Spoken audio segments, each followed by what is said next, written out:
สื่อหรือสาอยู่ในอาซีสาวลาวผูกพันไมตรีร่วมสามัคคีฮักหอโหมกันหากศาสตร์หากประเทศเฮาหากเจ้าปกเกตเกษาโหมหักห่วมศาสนาแต่โบราณมาหักษาดินแดนบ่ให้สัตว์ใดมาล้วนหาวีรบกวนญาติแย่งสิ่งเอาไผคืนเขามาลุนวายสู่จนตัวตายตานทานศัตรูสวยเสดสู้เลือดเนื้อเสื้อเผาฟื้นฟูกูเอาบรรเทาทุกข์การ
สบายดี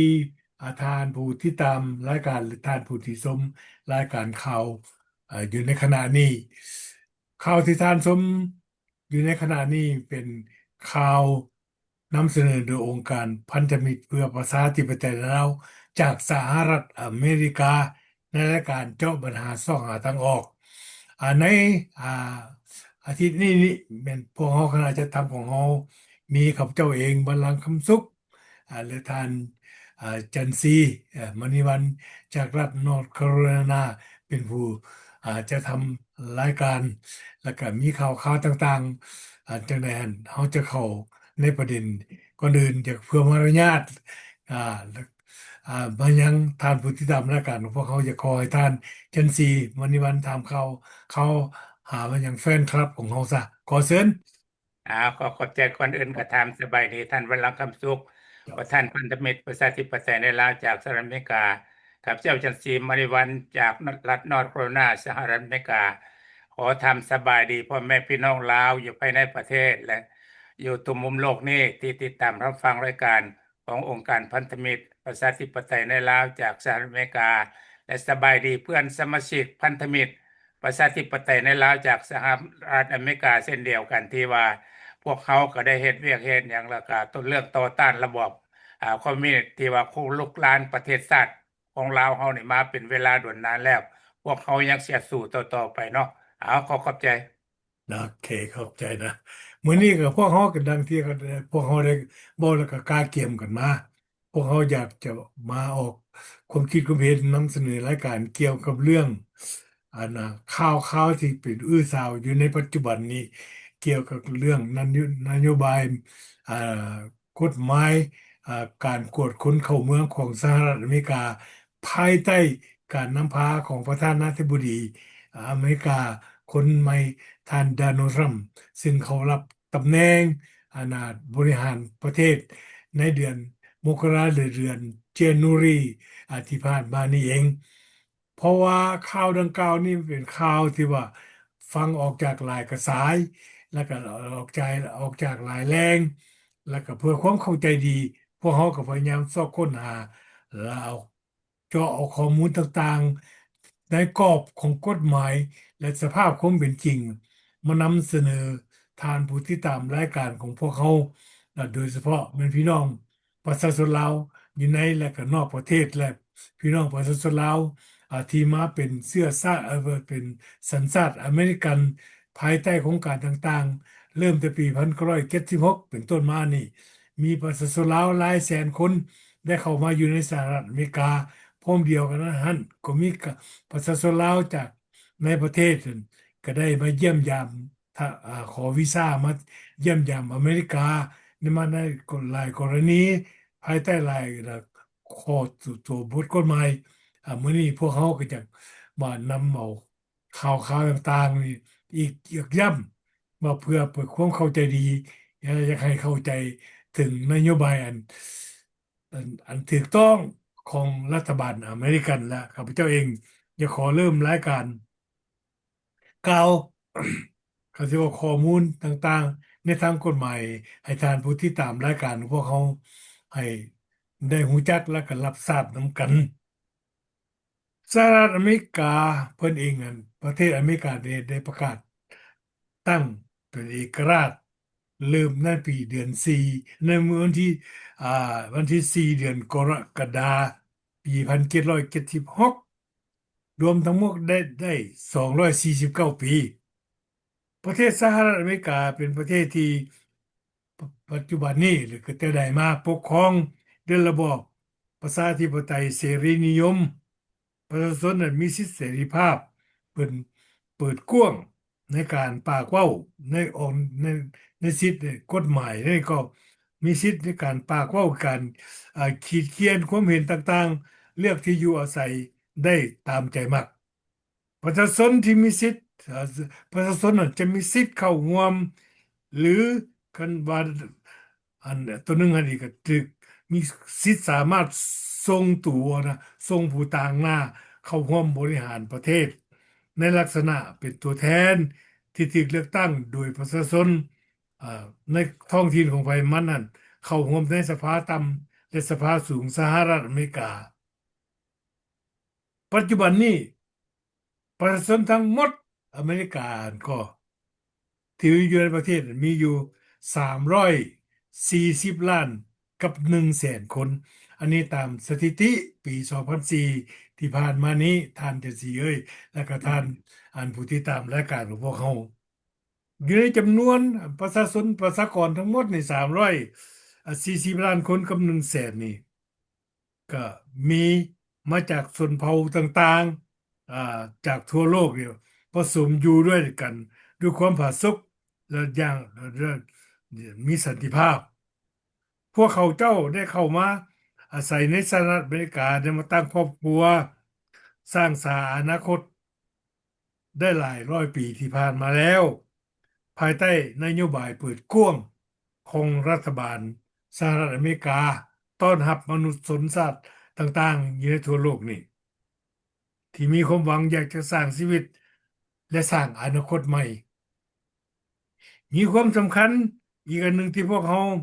ได้ยินกันเรื่อยๆเพิ่นเว้ากันนั่นท่านจะสีกับฮู้จักรู้กันเช่นเดียวกันสังคมอเมริกันนี่เป็นสังคมแบบเพิ่นฮ้องว่า melting pot melting pot นี่เป็นมันสังคมแปลเป็นภาษาลาวแบบเป็นสังคมที่ประกอบผสมกันด้วยหลายเชื้อชาติต่างๆ อาศัยอยู่ในประเทศเดียวกันคันสิเว้าแล้วก็เกินกับของกินนี่ละอาหารในหม้อแกงนี่ผสมกันคนซะกันนะอยู่ในนี่นะบ่มีใครว่าเป็นคนอเมริกันผู้เดียวจังซั่นสิบ่ได้เว้าบ่ได้เพิ่นบ่ได้ถือสั้นวรรณะแล้วซั่นเพิ่นจึงได้ถือว่า melting pot เนี่ยสังคมผสมหลายเชื้อชาติที่เข้ามาสร้างตั้งอันที่มาร่วมสร้างสาพัฒนาประเทศอเมริกานี่ภายใต้กฎหมายเด้ Constitution อันเดียวกันนะเด้กฎหมายตัวเดียวเด้อเป็นกฎหมายแม่หลักของชาติอเมริกันอยากให้ท่านผู้ที่ตามรายการพวกเขาพี่น้องของชาวลาวของเราในประเทศให้เข้าใจเรื่องกฎหมาย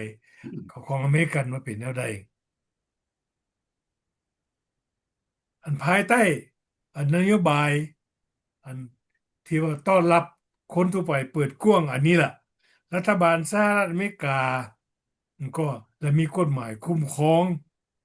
อย่างคุ้มครองผู้ที่มานำหลังห้องมาเป็นผู้ที่ยกย้ายเข้ามาถูกต้องตามกฎหมายอิมิเกรนนะคนเข้าเมืองที่ถูกต้องตามกฎหมายคนเข้ามาเมืองอเมริกามีสองประเภทนะคนเข้ามาอิมิเกรน อันเป็นคนเข้ามาถูกต้องกฎหมายเลย illegal immigrant น่ะผิดกฎหมายมันมีสองจำนวนสองจำพวกที่ว่าข้าพเจ้าเองกับท่านจันทรีเสรีลงเลิกรายละเอียดให้เข้าใจมันว่ามีความแตกต่างกันแนวใดแน่นอนละกฎหมายของสหรัฐอเมริกานี่เพิ่นก็ต้องมีกฎหมายนะครับที่ปกครองที่คุ้มครองผู้ที่เข้ามาอยู่ในสหรัฐนี่ ในทางสายเครือญาติบ่แต่ละปีเห็นก็รัฐบาลสหรัฐอเมริกันนี่เพิ่นได้รับเอาคนเข้ามายามในประเทศของเพิ่นเนี่ยเป็นจำนวนล้านคนเด้ท่านผู้ที่ตามรายการของพวกเขาอันนี้เขาจะต้องเข้าใจดีอืมพวกที่เข้ามาอยู่แล้วถึงเวลากลับเมืองก็กลับเมืองบางพวกกันมาแล้วก็อยู่กายเวลาแล้วก็บ่นับถือกฎหมาย ปกป้องสิทธิ์หรือการควบคุมคนที่เข้ามาเยี่ยมยามอเมริกานะนี่แหละเป็นกฎสำคัญที่พวกเขาอยากจะเว้าอยากจะเน้นนักแล้วคือจำแนกให้พวกที่ตามรายการพวกเขาได้สนใจในกฎหมายข้อนี้นี่ให้รู้จักเพื่อว่าหลีกเลี่ยงความเข้าใจผิดนะเวลากายผ่านมาเป็นหลายๆร้อยปีนี่สภาพการต้อนรับเปิดกว้างนี่เอาคนเข้ามานี่เลยกลายเป็นปัญหาในการปกครอง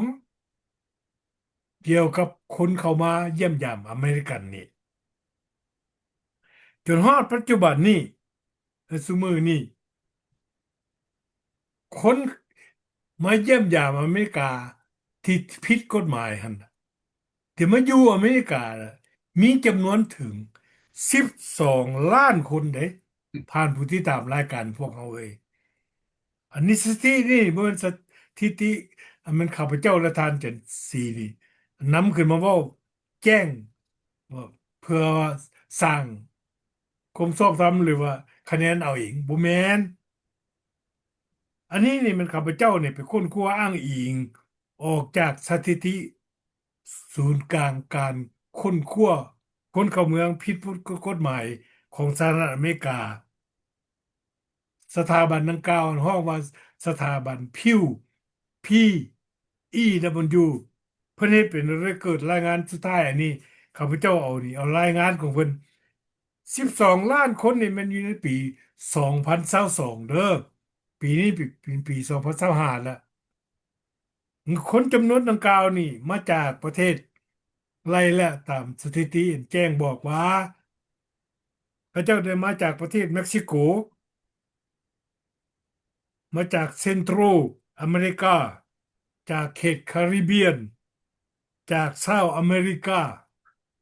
จากเขตทวีปเอเชียก็มีตัวอย่างนักหน่วงที่สุดมันจากจีนจากอินเดียประเทศอินเดียเนี่ยจากยุโรปกลุ่มมันยุโรปต่างๆจากประเทศแคนาดาจากเขตตะวันออกกลางมิดเดิลอีสต์จากเขตแอฟริกาเลกเขตโอเชียนีอันนี้เป็นในจำนวนนี้เป็นปัจจุบันนี้ มีเกินกว่าข้าพเจ้าคิดว่า12 ล้านคนมาคิดเบิ่งเด้อพ่อแม่พี่น้องเฮา แน่นอนละปัญหาที่คนเข้ามานี่ตามสถิตินี่เพิ่นได้ยกเว้าแบบว่าในจำนวน12 ล้านคนที่เข้ามาและผิดกฎหมายนี่ส่วนใหญ่ในจำนวนillegal immigrant นี่นะก็มาทำมาหากินเลี้ยงชีพโดยสุจริตใจแต่ก็มีบางส่วนน้อยเท่านั้นที่มาก่ออ่าความวุ่นวายอาชญากรรมทำผิดกฎหมายอยู่ในสหรัฐอเมริกา อันนี้นะเป็นปัญหาสร้างปัญหาสังคมให้แก่อเมริกาปัญหาที่เขาเจ้าสร้างกันปัญหาเรื่องเกี่ยวกับเรื่อง human trafficking การค้าขายยาเสพติดสร้างความเสียหายอัปประโยชน์ให้แก่คนในอเมริกาส่วนใหญ่นี่เป็นปัญหาที่หนักหน่วงที่สุดนี่แหละเป็นเรื่องที่สำคัญปัญหาที่มีเพิ่มต่อไป หลังจากที่ประธานาธิบดีโดนัลด์ทรัมป์เป็นประธานาธิบดีคน41ที่ขึ้นบริหารรับอำนาจและถูกเลือกตั้งให้มาเป็นประธานาธิบดีคนที่47ของสหรัฐอเมริกาเข้ารับตำแหน่งในเดือนมกราปี2025นี่เพิ่นก่อนจะขึ้นรับตำขึ้นเลือกตั้งเป็นประธานาธิบดีนี่เพิ่นได้ประกาศว่าในการหาเสียง ถ้าเพิ่นขึ้นเป็นประธานาธิบดีเพิ่นจะได้เข่งครัดเอาจริงเกี่ยวกับปัญหาของคนเข้าเมืองผิดกฎหมายซึ่งมีจำนวน12 ล้านคนนี้ก็นอกจากนั้นนั่นเองเพิ่นก็จะสร้างหัวตันประเทศรัฐต่างๆอยู่ทางภาคใต้ของสหรัฐอเมริกาซึ่งเป็นเขตดินแดนที่ต่อกันกับเม็กซิโก ต้านบ่ให้คนที่ว่าอพยพที่ผิดกฎหมายนี่เข้ามาประเทศสหรัฐอเมริกานี่แหละสำคัญแต่เพราะว่าหลังจากเพิ่นถูกเลือกตั้งจากประชาชนได้เป็นประธานาธิบดีเพิ่นเองก็จึงได้ปฏิบัติตามกฎหมายเคร่งครัดแน่นอนละกฎหมายการกวดคนเข้าเมืองที่ผิดกฎหมายนี่ก็ เวลานำมาปฏิบัติกับทุกๆรัฐบาลเพื่อกับปฏิบัติเช่นเดียวกัน แต่ว่าปฏิวัติบ่ไหวรัฐบาลส่วนอื่นๆนั่นส่วนหลายเพิ่นอยากเน้นหนักไปทางมนุษยธรรมตามจังสีเนาะตามเข้าใจกันต้องก็เปิดโอกาสให้ทุกคนนั่นแหละเข้ามาในอเมริกาให้โอกาสทุกคนคนในนอกนี่นะส่วนใหญ่จะเข้ามาอเมริกานี่จักหน่อยหรือจักหลายจนได้เห็นหัวตันเลยก็ยังรักษาบ่ไหว มีประเทศใดๆในโลกนี้ที่สร้างหัวตันคนนะบ่ให้หนีเข้ามีมันอยู่ในประเทศตัวเองนอกจากเกาหลีเหนือมันสร้างหัวเฮ็ดไว้บ่ให้คนโตหนีออกจากนอกประเทศในระบอบประเทศการอาจารย์สี่เนาะอันนี้มันเฮาเว้ากันอันนี้แหละเป็นต้นต่อที่สำคัญเรื่องปัญหาของอพยพผิดกฎหมาย เข้าประเทศอเมริกานี่เขาเว่าข้าพเจ้าเว่ามันนี่เป็นเรื่องส่วนใหญ่เด้อบาดนี้ข้าพเจ้าเองกับท่านเจัสีนี่สิหันมาเว่าเรื่องโดยเฉพาะแม่นอพยพคนลาวที่เข้ามาอเมริกาแบบผิดกฎหมายนี่นะมีหลายมีหลายแบบเด้อแต่ว่าข้าพเจ้าสิออกเว้าก่อนสั้นๆรัฐบาลอเมริกันก็ถือว่ารัฐบาลลาวนี่มีสายสัมพันธ์กันเนาะตะกี้เพิ่นก็ปล่อยเพิ่นก็รับเอาให้คนลาวเข้ามาในลักษณะเริ่มลิ้นว่าง่ายๆรถมาในสองลักษณะตะบิดเริ่มเป็น75เป็น76เป็นต้นมาเอามาแนะนำลักษณะเป็นอพยพออกจากอินโดจีนตัวที่สองมันมาเยี่ยมยามมันมาในลักษณะที่ตามลูกมาสายเครือญาติมาต่างๆแต่งงานกันบ่หรืออย่างต่างๆมาอันนี้สำคัญที่สุดพวกเขานี่บ่สิเว้าทั้งอันน่ะข่วงไปไกลแต่เว้าเรื่องราวนี่ล่ะแต่ปัญหาของคนลาวนี่มันมาแล้วบ่อยากเว้าอย่างไรถ้าจะสีก็ซอยกันเนาะข้าพเจ้าสำคัญเด้ออันนี้บ่แม่นเว้าในลักษณะสั่งคนลาวเว้าในนามเป็นเสื้อสายลาวเป็นคนอเมริกันท่านจะสีก็เส้นเดียวกัน ก็เป็นห่วงเป็นใยคนลาวกันแล้วทำความบ่ดี นั่นละอันมาฮอตจุดนี้ละก็อยากให้ท่านจะสีเริ่มเว้าเด้อว่าเพิ่นมาแล้วเพิ่นเฮ็ดจังไดหั่นนะที่ตามเห็นนี่เดี๋ยวข้าพเจ้าสิเว้าก่อนคนลาวก็มีหลายผู้มาดีก็ถูกต้องตามกฎหมายก็มีหลายผู้มาบ่ดีนี่ก็มีหลายการมาบ่ดีนี่มันเป็นลักษณะใดแล้วเดี๋ยวนี้ถูกจับให้ส่งกลับคืนเมืองบ้านนั่นตามข่าวที่เฮาเบิ่งในอันน่ะ YouTube ทั่วไปส่วนหลายแล้วเว่าลักษณะที่ว่า ได้ถือว่าลักษณะเพิ่นเป็นผู้ได้รับเป็นผู้ข้อให้เป็นวิกติมที่จริงล้านมันโมเมนต์สัตว์อยากขอให้ท่านอาจารย์ซีอันเสริมเนอะเพราะเป็นจังได๋ถูกจับพุ่นน่ะผิดกฎหมายแนวใดประเทศแนวใดขอเสริมก็ขอบใจท่านวันหลังว่ามาเรื่องระเบียบกฎหมายของอเมริกาแต่ค่าท่านทำเพิ่นขึ้นมาเป็นประธานาธิบดีนี่แปลว่าครับก่อนเพิ่นจะเป็นขึ้นมาครั้งที่สองนี่เพิ่นก็ให้คำมั่นสัญญาแล้วว่าเพิ่นเข้ามาเพิ่นสิเฮ็ดวิธีนั้นวิธีนี้ตามหลักการของเพิ่นที่ว่าให้ประชาชนนั้นรับรู้ว่าเวลาเพิ่นขึ้นมาแล้วเพิ่นสิเฮ็ดแนวใดแต่เพิ่นปฏิบัติแท้ตามตัวจริงให้ประชาชนอเมริกันนี่ที่ว่าเลือกตั้ง ท่านทำมันมาแต่ผู้บ่ถูกเลือกตั้งมาผู้บ่ปลนบัตรเอาเพิ่นนั่นก็สนับสนุนเพิ่นอยู่คือกันแต่ว่าเรื่องเฮ็ดนำประเทศชาติบ้านเมืองของเขาเจ้าหั่นแปลว่ากฎหมายของเขาเจ้ามันศักดิ์สิทธิ์แท้บ่แม่นว่ากฎหมายกฎหมู่กฎนั้นมันคืออันประเทศอื่นนั่นแปลว่ามันตัวนี้ถ้าว่าผิดกฎหมายเขาเจ้าก็เอาเป็นกฎหมายมามาใช้ถ้าบ่แม่นว่า หมู่ผู้ใดรายงานไปคือตำรวจไปจับแล้วแนวนั้นแนวนี้ว่าผิดแนวนั้นเขาต้องสืบสวนสืบสอบสวนเบิ่งคักๆว่ามันแม่นความจริงแท้บ่หรือบ่แม่นมันต้องมีหลายสายหลายนั้นเข้ามาถ้าว่าบ่มีความจริงก็แปลว่าเขาโยญานให้อยู่ได้ตลอดแปลว่าตัวนี้ถ้าว่าผู้ใดเฮ็ดผิดแท้เขาก็เอาแท้คือปัจจุบันนี้ถ้าว่าผู้ใดเฮ็ดผิดกฎหมายเป็นตัวอย่างค้ายาเสพติดบ่ฆ่าคนฆ่าหยัง อ่าไปแนวนั้นแปลว่าตัวนี้เขาจะบ่เอาไว้แล้วกฎหมายนั้นอเมริกาตัวใดมันหนักมันเบาบ้านพ่อแม่พี่น้องที่ว่ามาอยู่ในประเทศควรรู้ว่ากฎหมายของประเทศนั้นเป็นแนวใดประเทศนี้เป็นแนวใดเฮาอาศัยอยู่ไสเฮาก็อยู่ใต้กฎหมายของประเทศนั้นบ่แม่นว่าเฮามาตัวอย่างเนาะคืออันทุกๆประเทศแล้วเข้ามาอยู่อเมริกานี่เพราะว่าเข้ามาอยู่แล้วเขาให้สัญชาติเป็นอเมริกาแล้วเพราะว่าเขาก็นับถือให้กันว่าให้เกียรติซึ่งกันและกันบ่แม่นการดูถูกถ้าว่าผู้ใดดูถูกกันหันเขามีสิทธิ์ฟ้องสิทธิ์นั้นค่ะขึ้นศาลขึ้นนั่นกันได้เพราะว่าเอ่อถ้าว่าเป็นอเมริกาแล้วบ่แม่นสิไปดูถูกเพราะว่าผู้น้อยผู้ใหญ่เป็นนายเป็นหยังแปลว่าเขาเจ้าก็ให้สิทธิ์อันการนับถือคือกันบ่แม่นว่าข้อยเป็นนายแล้วข้อยบ่ถือเจ้าข้อยอยากเว้าหยังให้เจ้าก็ได้อันนี้มันเป็นไปบ่ได้ถามว่าเจ้าผิดอัน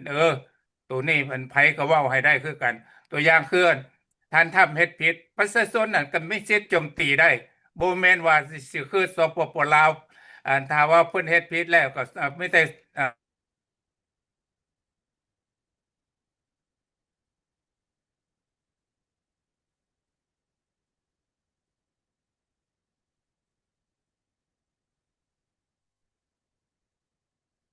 เสียงบ่ได้ยินเด้อ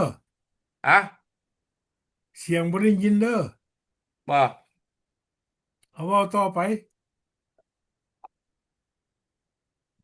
ตัวอย่างเนาะคือว่าประชาชนลาวนี่ถึงมาเป็นอพยพกันพวกเขาก็อ่านอนระบอบคอมมิวนิสต์ที่มายึดอำนาจทางพระราชจักรลาวพวกเขา75พวกเขาก็ได้ตนมาพึ่งพาอาศัยประเทศไทยเพราะว่าประเทศไทยหั่นเป็นที่จ้างแล้วก็เพิ่นให้อำนวยความสะดวกพวกเขามาเป็นอพยพอยู่หั่นและสหประชาชาติก็จังได้เอาไปแต่ละประเทศถ้าผู้ใดเหมาะสม ถ้าผู้ใดบ่เหมาะสมกับข้างอยู่หั่นก่อนเพราะว่าตัวใดมันเหมาะสมก่อนเขาเจ้าก็เอามาก่อนเวลามาฮอดแล้วถ้าผู้ใดทำดีทำนั่นก็มาตัดสัญชาติเป็นอเมริกาอันเป็นอเมริกาถ้าผู้ใดบ่มีขอบเพียงพอหั่นก็ยังบ่ได้เทื่อบ่แม่นว่าเจ้ามาเป็นอพยพแล้วสิได้แต่ว่าหลังจากนั้นมาแล้วพวกที่มาเป็นได้สัญชาติได้หยังแล้ว ก็มีสิทธิ์ เอาพ่อแม่เอาน้องเอานั่นเข้ามาอยู่ในอเมริกาได้ หรือว่าอ่ามีผู้บ่าวผู้สาวที่ว่าไปแต่งงานออกกันมาในนามแต่งงานแหละอันนี้ก็ได้คือกัน แต่ว่าอ่าต่อมากับเพิ่นมาพาสปอร์ตมาอย่างกับมาเฮ็ดพิธีแต่งงานกันอยู่พี่แล้วก็อ่ามันเป็นการดีที่ว่าเขาให้โอกาสบางคนก็แต่งงานปลอมแต่งนั้นถ้าเขาสืบพ่อตัวนี้ก็มีปัญหาอีกเพราะว่าเขากระตัดบ่ให้เป็นสัญชาติเลยตัวนี้แน่นอน หรือว่ามีความผิดความนั่นปัจจุบันนี่คือท่านทำเพิ่นเฮ็ดมาหั่นมันก็ถูกต้องแล้ว ผู้ใดทำดีบ่ดีต่อประเทศชาติอเมริกาก็บ่ต้องการเรื่องเขาก็ต้องการแต่คนดีถ้าคนดีมาเฮ็ดเวียกเฮ็ดงานเฮ็ดหยังให้เขาเจ้าก็ต้องการแรงงานคือกันบ่แม่นว่าอ่าอ่าเรียกการงานมันบ่อึดอยู่ในอเมริกานี่บ่แม่นว่าพวกพี่น้องลาวหั่นบ่เคยมาอเมริกาจักเทื่อหั่นแล้วก็ซุบไปว่าท่านทำเฮ็ดบ่ดีหรือว่าประเทศอเมริกาเป็นคนทุกข์ยาก ว่าเบิ่งไปอยู่สลัมสุดนะอ่าตัวอย่างเนาะคือคนไปอยู่ในสลัมทั้งพวกนั้นรัฐบาลเขาเลี้ยงแล้วอันพี่น้องลาวบ่แม่นว่ารัฐบาลบ่เลี้ยงนะรัฐบาลเลี้ยงเมื่อทุกอันมีเฮือนอยู่มีข้าวให้กินมีบ่อนอยู่บ่อนนอนให้เรียบร้อยหมดทุกอันแต่ว่าผู้เกี่ยวหันตั้งมักแนวนั้นแล้วก็บ่ฟังความรัฐบาลให้อยู่เฮือนบ่นั่งอยู่นอนกิน ก็บ่อยู่แล้วเพิ่นอยากออกไปนั่นตัวนี้มันจึงเป็นโฮมแลนด์เป็นหยังอยู่หั่นเพราะว่าอันนี้มันก็สุดแล้วแต่ผู้เกี่ยวที่ปฏิบัติเอาเองแต่ว่าอันมันก็อ่ากฎหมายของเขาเจ้าแปลว่า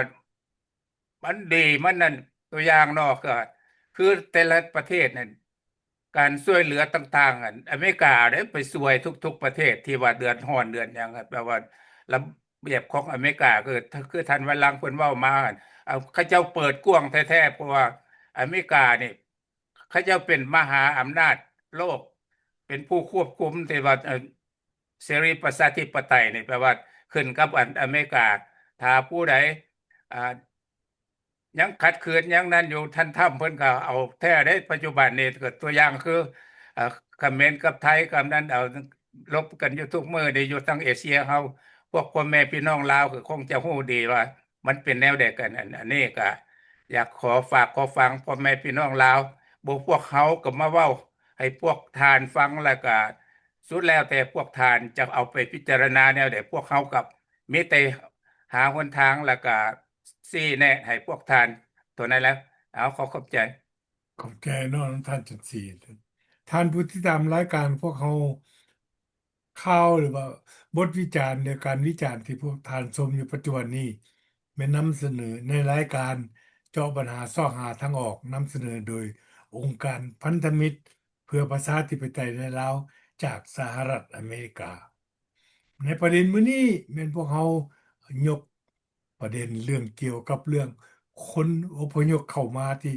ผิดกฎหมายอยู่ในสหรัฐอเมริกา ปัจจุบันนี้ตามสถิติของการค้นคว้าขององค์การพิวซึ่งเป็นองค์การอันรับผิดชอบเกี่ยวกับคนอพยพเข้ามาอยู่ในสหรัฐอเมริกาเป็นรายงานบอกว่าคนผิดกฎหมายที่อาศัยอยู่ในเมืองอเมริกาในส่วนฮอดปี2022มีถึง12ล้านคน12ล้านคนนี่หลายคนประชาชนลาวอีก 7ล้านคนมาคิดเบิ่งเหตุผลต้นต่อก็แม่นนโยบายเปิดกว้างของระบอบเสรีประชาธิปไตยของอเมริกาเนี่ยล่ะรับเอาคนทุกคนอยู่ในทุกมุมโลกนี่ที่มีความสามารถจะที่มีปัจจัยสำคัญถูกต้องตามกฎหมายและเข้ามารับเข้ามาเป็นประชาชนคนอเมริกาหลังจากมาตั้งพำนักอยู่เวลาใดเวลาหนึ่ง กลายมาเป็นคนอเมริกันเพิ่นก็เว้าในการคนบทคนขั้วของเพิ่นน่ะในจำนวนคนที่ว่า12ล้านกว่าคนนี่บ่แม่นเบิดทุกคนนี่เป็นคนเฮ็ดผิดกฎหมายแต่ว่าส่วนใหญ่แล้วเป็นบุคคลพลเมืองดีซอยมาสร้างพัฒนาเศรษฐกิจอเมริกาคนจำนวน12ล้านคนนี่ก็มาเฮ็ดอ่าแป 80เกือบ90%มีเวียกเฮ็ดงานทำเบิดเด้แต่เวียกเฮ็ดงานทำของเพิ่นนั่นแม่นเวียกที่ว่าจะน่ะคนอเมริกันส่วนใหญ่อั่นบ่อยากเฮ็ดเป็นเวียกส่วนโดยเฉพาะเฮ็ดเวียกเป็นคนงานนี่ในร้านอาหารเป็นกสิกรคนเก็บผักคนทำงานอยู่โรงแรมต่างๆบ่บริษัทต่างๆที่จ่ายเงินบ่สูงอะนะเขาถึงเป็นแฮงพลังอันหนึงอีกซอยเศรษฐกิจผลักดันเศรษฐกิจของอเมริกานี่ให้มีให้ให้ก้าวเดินไปอะนะเพิ่นก็รับรู้เด้แต่คนส่วนน้อยหั่นที่ผิดกฎหมายหั่น เพื่อสร้างปัญหานี่แหละกฎหมายหรือประธานาธิบดีนโยบายของประธานาธิบดีโดนัลด์ทรัมป์นี่จึงเพ่งเล็งจึงกวดขันในกฎหมายคนเข้าเมืองผิดปกตินี่แน่นอนล่ะมันก็จะต้องไปแตะต้องถึงทุกคนที่อยู่ประเทศอเมริกาแบบผิดกฎหมายบัดนี้เขาอวยตาวขึ้นมาเกี่ยวกับเมืองเรากรณีของเรานี่อยากมีความพิเศษเดหน่อยหนึ่ง คนลาวที่ถูกเขาอ่ารับเข้ามาอยู่ในอเมริกาถูกต้องตามกฎหมายและแต่ว่าถูกจับผ่นนะมีสองจำพวกข้าพเจ้าเว้าเป็นพวกอพยพหลังจากบ้านเมืองมีการเปลี่ยนแปลงทางด้านการเมืองในปี1975คนลาวจำนวน500,000 คนได้ลบตู่หนีออกจากนอกประเทศมาอยู่ศูนย์อพยพประเทศไทยแล้วก็ถูกรับเข้ามาเป็นอพยพทางการเมืองเด้อยู่ที่สหรัฐอเมริกาแต่เวลานั้นเขาเจ้าเข้ามาก็ยังมีความหนุ่มน้อยแล้วก็บ่ฮู้เท่าบ่ถึงการแล้วไปเฮ็ดผิดกฎหมายผิดกฎหมายนี่บ่ผิดกฎหมายละล่ะหนึ่งข้อหาที่เขาเจ้ากฎหมายเอาจริงเอาจังแม่นกฎหมายล่วงล้ำทางเพศเด็กน้อยอายุบ่ถึงอายุ18 ปีนี่สำคัญเด้อกฎหมายอเมริกานี่ร้ายแรงที่สุดเด็ดขาดที่สุดแก่บุคคลใดที่มีประพฤติผิดกฎหมายล่วงล้ำเพศนี่นะบ่คือเมืองลาวเด้ เป็นเรื่องธรรมดาอยู่นี่บ่ได้เด็ดขาดเลยอยู่นี่นี่สำคัญสองมาเป็นค่ายาเสพติดแล้วก็ถูกจับได้ล่ะแล้วถูกขึ้นศาลตัดสินว่าเป็นอาชญากรเข้าอ่าอยู่ในคุกเกิดตารางแล้วแต่โทษฐานหนักบ่7 ปี10 ปี15 ปี20 ปีการกระทำดังกล่าวการตัดสินใจดังกล่าวกลายเป็นบันทึกถาวรประจำชีวิตของผู้เกี่ยวเลยนะ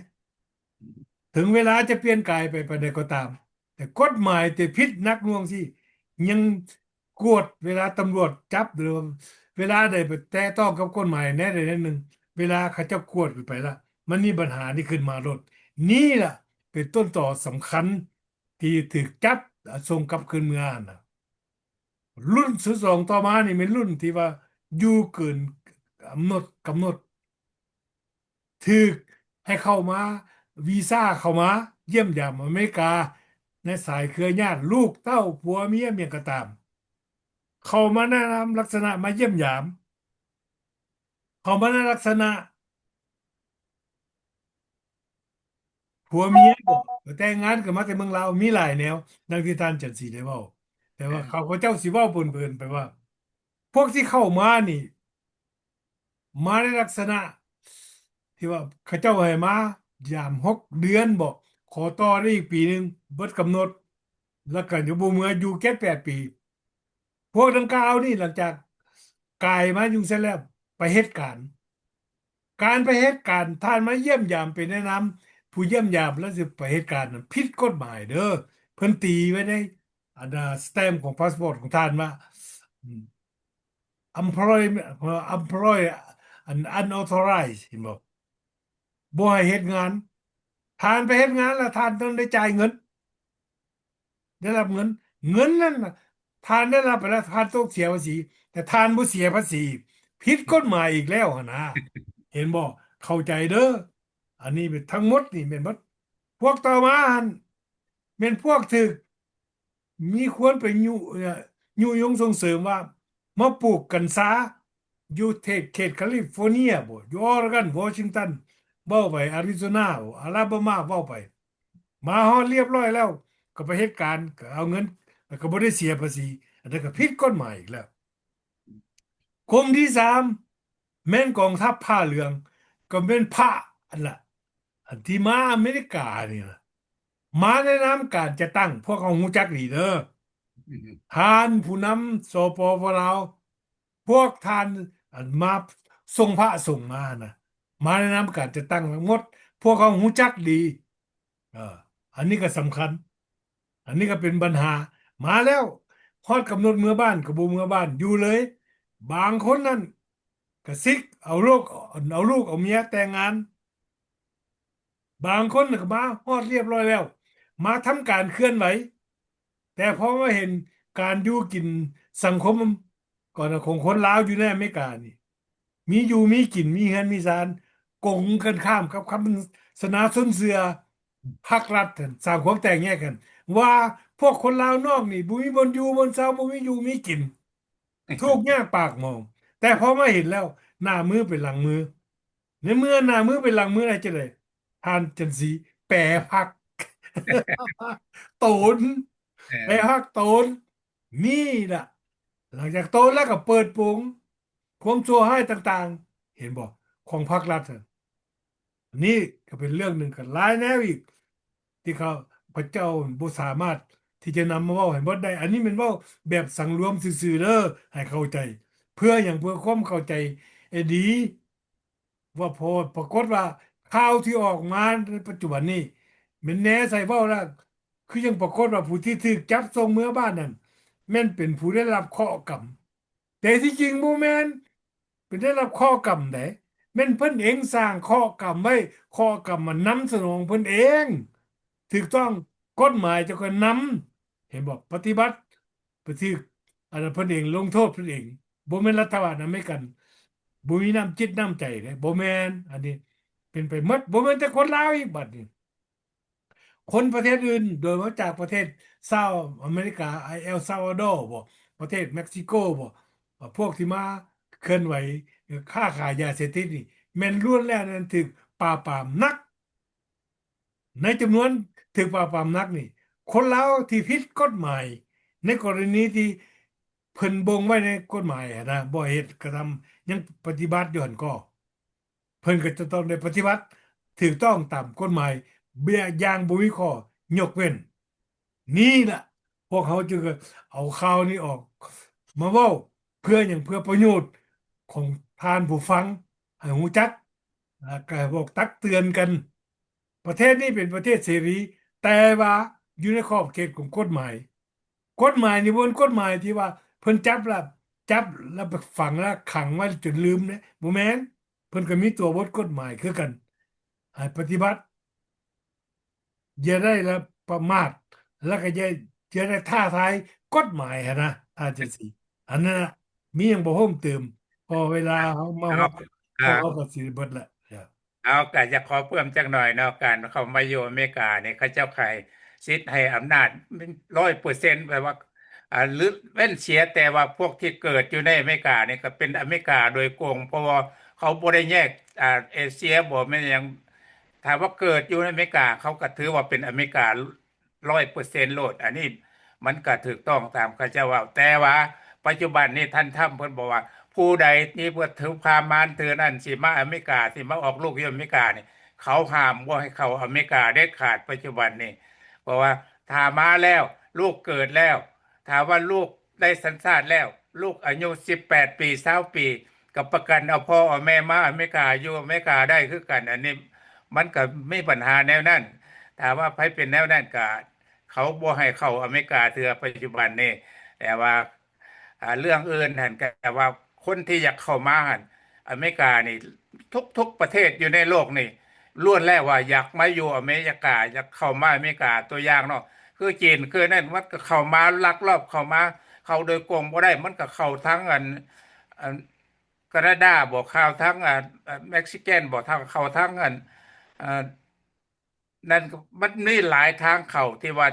เขาลงทุนมามหาศาลในพวกที่อยากคนจีนที่ว่าอยากมาอยู่เขามาอเมริกา แปลว่าเขาคนจีนอยู่ในอเมริกาเนี่ยก็หลายอยู่แล้วเป็นจืนห้องเมืองจีนดาวเท่าไซนาเท่าอันนั้นมันกับ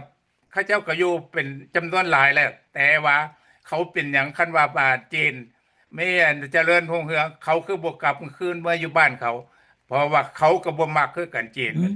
พวกพวกทานสิคิดว่าแนวไหนอันเพราะว่าพวกลาวเฮานี่แปลว่ายังสนับสนุนจีนอยู่หั่นพวกทานไปอาศัยเขายังได้แด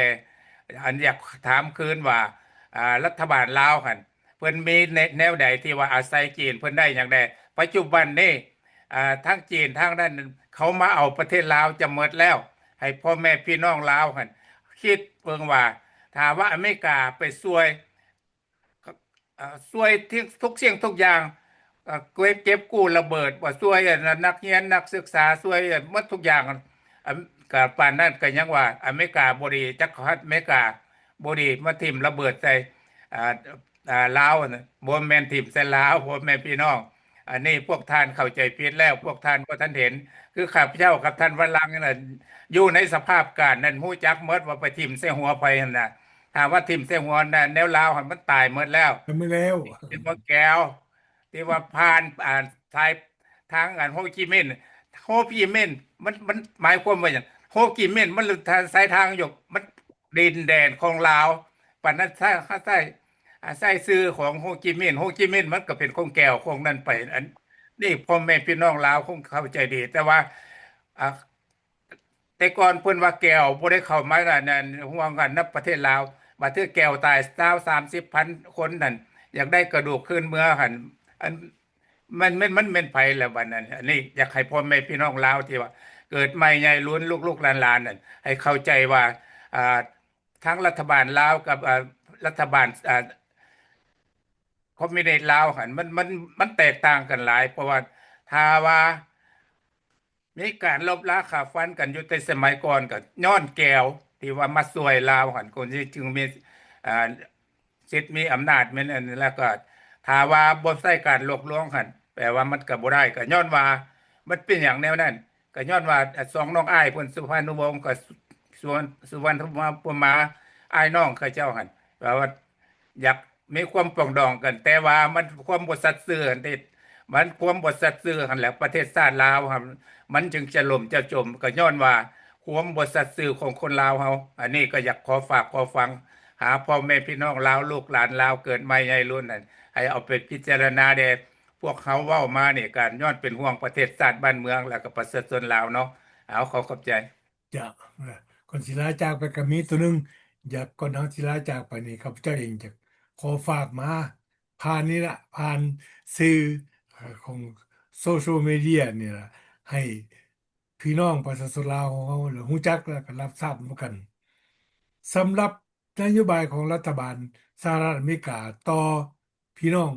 เอ่อประชาชนลาวที่มาอยู่อเมริกาและที่อยู่ที่แบบผิดกฎหมายนะ แล้วพวกเขาคนลาวที่เป็นสัญชาติอเมริกันแล้วที่มาก่อนแล้วก็ฮู้จักว่าพวกท่านเฮ็ดแนวใดตัวอย่างพวกท่านยามว่ามายามซื่อๆคันมาแล้วก็มาเฮ็ดการอยู่ร้านอาหารแบบผิดกฎหมายหั่นยังบ่แล้วเด้อท่านจันสีเพิ่นไปเฮ็ดการนะเพิ่นได้เงินล้านเพิ่นไปซื้อคำแบบเฮ็ดแบบเมืองลาวคิดว่าสังคมอยู่อ่านอกประเทศสหรัฐอเมริกานี่สิคือสงครามอยู่เมืองลาวนั่นไปซื้อสายคอคำสายปลักแขนบ่สายแขนเบื้องละ10 บาทคอก็10 บาทแขนก็10 บาทแล้วก็ใส่ยามบุญศีลกิทานก็ใส่ไปเอกไปอวดคันใส่ไปเอกไปอวดนั่นพวกเขารู้จักแล้วก็เข้าใจดีว่าเพิ่นคิดแนวใดเพิ่นอยากอยากอวดว่าเพิ่นหังเพิ่นมี อันเพิ่นห้างเพิ่นมีเพิ่นมาห้างมีอยู่อเมริกานี่เด้เพิ่นบ่ได้ห้างมีอยู่เมืองลาวเด้ท่านจะสีแม่นตัว ถูกต้องนี่ล่ะพวกเขาฮู้จักดีเด้อพวกเขานี่คันเป็นว่าเป็นลาวบ่ฮักลาวอะนะบ่สงวนลาวนำกันน่ะพวกเขานี่สามารถโทรศัพท์บอกบาทเดียวตำรวจไอซ์นะมาแล้วจับเอาขึ้นเครื่องบินหรือว่าจับเข้าคุกไปเลยก็ได้ แต่พวกเขาบอกเว้าก็ดูตนสงสารคนลาวด้วยกันที่ทุกข์ยากกันนะ ก็คือกันกับพี่น้องคนลาวที่หนีมาอยู่เมืองไทยนั่นล่ะมาเห็นรายการขายแรงงานกินในเมืองไทยนั่นล่ะอยู่อเมริกาก็แห้งเส้นเดียวกันได้เงินรายคนไปร้อยเป็นพันต่อแต่ว่าแทนที่บางคนนั่นที่มีสติอยู่ในตัวโอ้เขามาอยู่อเมริกานี่มันเพิ่นให้ความสะดวกสบายมีเงินมีคำนี่ก็ย้อนอเมริกาเนาะ เพิ่นบ่ได้ขึ้นถึงเส้นเพิ่นยังเพิ่นลังบางบ่อนนั่นแต่ว่าบางท่านนั่นบางคนนั่นยังไปย่องมาภาครัฐอยู่เด้คันว่าภาครัฐดีกันก็เซิญเมือเลยซะบ่ต้องอยู่ต่อไปดอกพวกท่านคันอยู่เมืองอเมริกาอยู่ต่อไปหรือหนีจากเมืองอเมริกาเมืองอเมริกาจะบ่ล่มจมดอกอันนี้อยากฝากจังซั่นแหละเตือนสติมาอย่าสู้ว่าคนลาวอยู่อเมริกานี่ใจดำเด้อ คันถึงเวลามืออดทุบล้นทนบ่ได้ละอดเต็มที่แล้วเดี๋ยวนี้นะฮอดมือมาอ่านก็ถ้ามีแนวเป็นไปละอย่าสู้เข้าใจผิดว่าพวกเขานี่เป็นคนใจดำเนาะทานจันสี แต่ถูกต้องแล้วครับ ก็ย้อนว่าเอาว่าคนลาวนี่อยู่ใส่ก็ฮักกัน เออผมผิดคุณแม่นะแล้วเขาก็ได้เสื่องกันไว้แล้วคันรายงานได้คันรายงานเนี่ยเขา Homeland Security แบบเขาก็มาเอาเมื่อโดยในบ่แม่นว่าแม่แล้วแม่ละ เข้าใจแล้วมื้อนี้ก็เวลาของเขากับเปิดแล้วเนาะพ่อหอมปาเออกหอมคอโอกาสหน้าท่านไมโครแพงดีจะได้กลับขึ้นมาพบกับอีกอ่าเอ่อสำหรับสนาเทอนี้มันมีโอกาสแล้วก็ขอโทษน้ำทานผู้ที่ตามรายการของพวกเขามื้อนี้เวลาได้หมดลงแล้วโอกาสหน้าหรือว่าอาทิตย์หน้ามีเวลาโอกาสพบกันใหม่เนาะสบายดีสบายดีทุกคนเพิ่นเนาะเอาขอบใจ